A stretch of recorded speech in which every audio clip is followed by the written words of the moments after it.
성경 통독을 돕는 바이블 가이드 김용중 목사입니다. 레위기 7장부터 9장까지를 읽습니다. 세상을 사는데 돈은 꼭 필요합니다.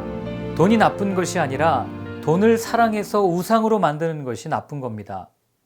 물질은 그 자체로는 가치 중립적인 것이기에 돈 자체가 악한 것이 아니라 이 돈을 선하게 쓰느냐, 악하게 쓰느냐가 있을 뿐입니다. 제사를 드리고 나면 재물이 남았습니다.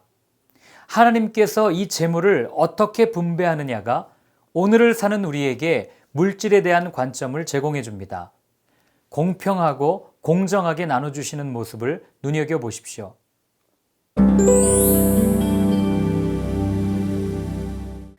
6장에 이어 제사장들의 제사 규례에 대해 말합니다. 속건제는 속죄제와 동일한 방법으로 드렸습니다. 제사장의 몫은 기름과 콩팥 부분을 제외한 나머지 부분이었습니다. 그리고 번제는 희생짐승의 가죽만을 가질 수 있었고, 소제는 번제단에서 드려질 것을 제외하고는 모두 제사장의 몫으로 주어졌습니다. 또한 화목제는 5대 제사 중 예물을 드린 자가 그 제사 예물을 먹을 수 있었던 유일한 제사입니다. 화목제의 목적을 잘 담고 있는 절차가 제사 후에 다 같이 나누어 먹는 공동 식사입니다. 공동 식사도 제사의 일부였기 때문에 일반 식사와는 달리 특별한 방법이 적용됩니다. 그것은 부정한 사람들은 먹을 수 없다는 것과 화목제의 성격에 따라 감사제는 당일날, 서원제와 자원제는 그 다음 날까지 반드시 먹어야 한다는 겁니다. 이런 방법은 하나님의 거룩성을 유지하기 위한 규례입니다. 비록 화목제가 죄와는 상관없는 화해와 친교의 제사라 할지라도 방법을 지켜서 하나님의 거룩함을 드러내고 화해와 친교가 하나님 안에서만 이루어질 수 있다는 것을 보여줍니다. 이 부분을 읽으며 주의해서 봐야 할 부분은 하나님께서 처음부터 바쳐지는 제물을 하나님의 몫과 제사장의 몫으로 따로 구별하지 않았다는 점입니다. 모든 제물은 하나님께 드린 것이지만 그중 일부를 하나님께서 다시 제사장들에게 주신 겁니다. 이런 모습은 모든 것이 주께로부터 왔습니다 라는 찬송가의 가사처럼 우리의 모든 것이 하나님의 은혜로 주어진 것임을 알게 합니다.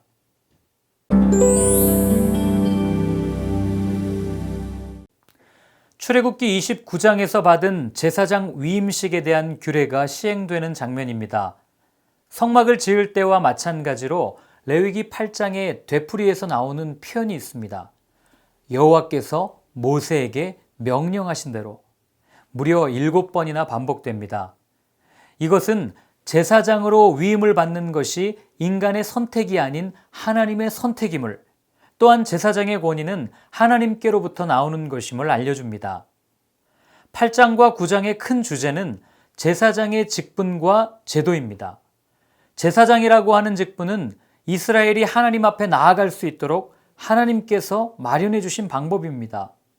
그 방법에 따라 아론이 광야에서 첫 예배를 드리는 모습을 보여줍니다. 출애굽을 한 이유가 무엇입니까? 모세가 예배드리기 위해 이스라엘 자손들과 광야로 나가겠다고 바로에게 요구했던 장면을 기억하십니까? 예배드리기 위해서. 바로 지금 출애굽의 목적이 실현되는 순간입니다. 우리가 제사장의 모습을 보면서 오해하지 말아야 할 것이 있습니다. 오늘날의 목회자가 제사장이 아니라는 겁니다. 비록 구약 시대에는 하나님을 만나는 통로로 아론과 그 아들들을 선택하셨지만 그것은 어디까지나 장차 오실 하나님, 영원한 대제사장이신 예수님에 대한 모형일 뿐 이것이 실제가 아니기 때문입니다. 그럼 이 시대의 제사장은 누구입니까? 예수님을 그리스도로 고백하는 모두가 제사장이고 우리의 대제사장은 오직 한 분 예수님이십니다. 그렇기 때문에 목회자들만 제사장이라고 생각하는 것은 그리스도인들의 직무유기입니다. 목회자를 제사장으로 생각해서 목회자를 통해 하나님 앞에 나아가려는 것은 어리석은 태도입니다. 아니, 예수님께서 이미 찢어놓은 성막의 휘장을 다시 꿰매서 구약으로 회귀하려는 태도이고 예수님의 십자가 사역을 무시하는 행동입니다. 대제사장으로 세워진 아론이 임무를 시작하는 첫날 온 이스라엘 백성들을 위해 희생제사를 드립니다. 죄를 속하는 속죄제, 온전한 헌신을 의미하는 번제, 소제, 마지막으로 화목제를 드립니다. 모든 제사를 마치고 백성을 향하여 축복하고 내려옵니다. 그때 하나님의 영광이 불의 모양으로 나타나셔서 모든 번제물과 기름을 태웁니다.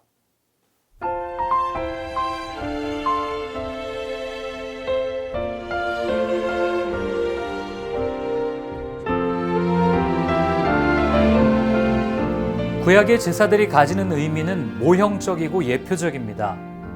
즉 구약 시대에 동물의 피를 흘려 얻게 되는 죄의 용서는 근본적이고 영원한 것이 아닌 일시적이고 임시적인 것이었습니다. 그렇다면 구약의 제사 규정은 오늘의 예배와 관계가 없을까요? 그렇지 않습니다. 예수님으로 인해 구약의 제사법의 구속력은 폐기되었다 할지라도 그 안에 담겨진 예배, 하나님과의 교제의 모습은 동일합니다. 죄를 깨끗하게 하고 난 후 정결한 상태에서만 제사를 주관할 수 있었던 제사장들처럼 오늘의 제사장들인 그리스도인들에게 하나님은 거룩과 정결을 요구하십니다. 그럼 우리도 동물을 잡아 피를 뿌려야 합니까? 아니요. 예수님의 십자가의 보혈을 의지할 때 우리는 거룩한 죄인으로 여겨져 하나님 앞에 예배 드릴 수 있게 되는 겁니다. 예수님을 의지하여 하나님과 함께하는 하루가 되시길 바랍니다.